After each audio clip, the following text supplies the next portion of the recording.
தொடர்ந்து பாருங்கள், ஆதரவை கொடுங்க. பாக்கியலட்சுமி தொடரில் காலேஜில் டான்ஸ் காம்படிஷன் செலெக்ஷன் நடக்குது. அதுக்கு தேர்வு ஆகுறாங்க இனியா. வீட்டில் அதை விஷயத்தை தயங்கி சொல்கிறாங்க. அதுக்கு சரியன் நல்ல விஷயந்தான் அப்படின்ற மாதிரி சொல்கிறாரு. பாக்கியலட்சுமியும் அவங்க பாட்டியும் எதிர்ப்பு தெரிவிக்கிறாங்க. இந்த காம்படிஷன் 3 மாதத்துக்கு மேல் நடக்கும், உன்னுடைய படிப்பு வேஸ்ட் ஆகிடும், அதனால் எதுவாக இருந்தாலும் படித்து முடிச்சதுக்கப்புறம் பண்ணலாம் அப்படின்றாங்க. இனியாவோட பாட்டி ஈஸ்வரி என்ன சொல்கிறாங்கன்னா, டான்ஸ்னால் எல்லாருக்கு முன்னாடியும் போய் ஆடணும், இதெல்லாம் நம்ம குடும்பத்துக்கு சரிப்பட்டு வராது, படிக்கிற வேலையை மட்டும் பாருன்ற மாதிரி கண்டிஷனாக சொல்கிறாங்க. கொஞ்சம் சோகமான இனியா அவங்க அப்பாவுக்கு ஃபோன் பண்ணி பேசுகிறா. அப்புறம் நேரில் போய் பேசி ரோட்டில் பேசிக்கிட்டு இருக்கிறாங்க. ரோட்டில் பேச வேணாவா, வீட்டுக்கு போகலான்னு வீட்டுக்கு கூட்டிக்கிட்டு போகிறாரு. அங்கே ராதிகா பார்க்குறாங்க. அப்புறம் எதுவும் சொல்லலை. உள்ளே வான்னு கூப்பிட்றாங்க. உள்ளே உட்காந்து பேசிக்கிட்டு இருக்கிறாங்க. விஷயத்த சொன்ன உடனே முதல்ல கோபி அதுக்கு வேண்டாம் எதிர்ப்பு தெரிவிக்கிறாரு. பிறகு அதை அம்மா இதுமாரி வேணான்னு சொல்கிறாங்கன்னு சொன்ன உடனே பாக்கியாவுக்கு எதிராக ஏதாவது செய்யணுன்றதுனால, நீ கலந்துக்க, நான் உனக்கு சப்போர்ட் பண்ணுறேன், ஆதரவு கொடுக்குறேன்னு சொல்கிறாரு.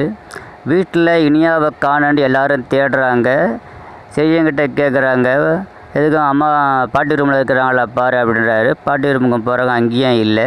வெளியே செருப்பு இல்லை, கேட்டை திறந்து இருக்குது. வெளியே பார்க்குறாங்க. கோபியோட இனியா வராங்க. வீட்டுக்கு விஷயத்தை ஈஸ்வரி கிட்ட பாக்கியலட்சுமி சொல்கிறாங்க. இதேமாரி அவங்க அப்பா கூட போய் பார்த்துட்டு வரா அப்படின்னு. வீட்டுக்கு அவனுக்கும் சம்மந்தம் கிடையாது, அவனை போய் எதுக்கு பார்க்குறேன்ட்டு இனியாவை கண்டிக்கிறாங்க ஈஸ்வரி. அதற்கு இனியா எதிர்த்து பேசுகிறா. நீங்கள் பேசுனா பேசணும், பேசக்கூடாதுன்னா பேசக்கூடாது, அப்படிலாம் இருக்க முடியாது, எங்கள் அப்பாக்கிட்ட நான் பேசுவேன் தான் அப்படின்னு சொல்கிறா. செழியனும் அதுக்கு ஆதரவாக பேசுகிறான். நீங்கள் நினச்சா பேச சொல்லுங்க, பேச வேணாமீங்க, அவர் எப்போ அதில் எங்கள் அப்பாக்கிட்ட பேசுவோம் போவோன்ற மாதிரி ஈஸ்வரி எதிர்த்து பேசுகிறாங்க. மழை முடிஞ்ச ஈஸ்வரி ரூமுக்குள்ளே போயிடுறாங்க. ஜெனியை பின்தொடர்ந்து பாக்கியலட்சுமியும் ஈஸ்வரி ரூமுக்குள்ளே போய், அத்தை நீங்கள் கவலைப்படாதீங்க, நான் பேசி சரி பண்ணிக்கிறேன் அப்படின்ற மாதிரி ஆறுதல் சொல்கிறாங்க. ஜெனியும் பாட்டி நீங்கள் எதுவும் ஃபீல் பண்ணாதீங்க, பார்த்துக்கலான்ற மாதிரி ஜெனியும் சொல்கிறாங்க. ஆனால் ஈஸ்வரி அப்செட்டாகவே இருக்கிறாங்க. இனியா பாக்கியலட்சுமி கிட்டே பேசுகிறதுக்கு வர அவங்க எச்சரிக்கிறாங்க. பாட்டி எதிர்த்து ஒரு வார்த்தை கூட பேசக்கூடாது, அவங்க சொல்கிறத கேட்கணும், இதேமாரிலாம் பழக்கெல்லாம் வச்சுக்கக்கூடாதுன்ற மாதிரி எச்சரிக்கிறாங்க.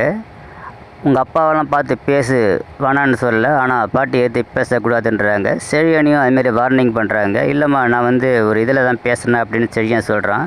எதுவாக இருந்தாலும் பாட்டி எதிர்த்து ஒரு வார்த்தை பேசக்கூடாது, வீட்டில் பெரியவங்க அவங்க தான், அவங்களுக்கு உரிய மரியாதையை தரணும் அப்படின்னு செழியனையும் பாக்கியை எச்சரிக்கை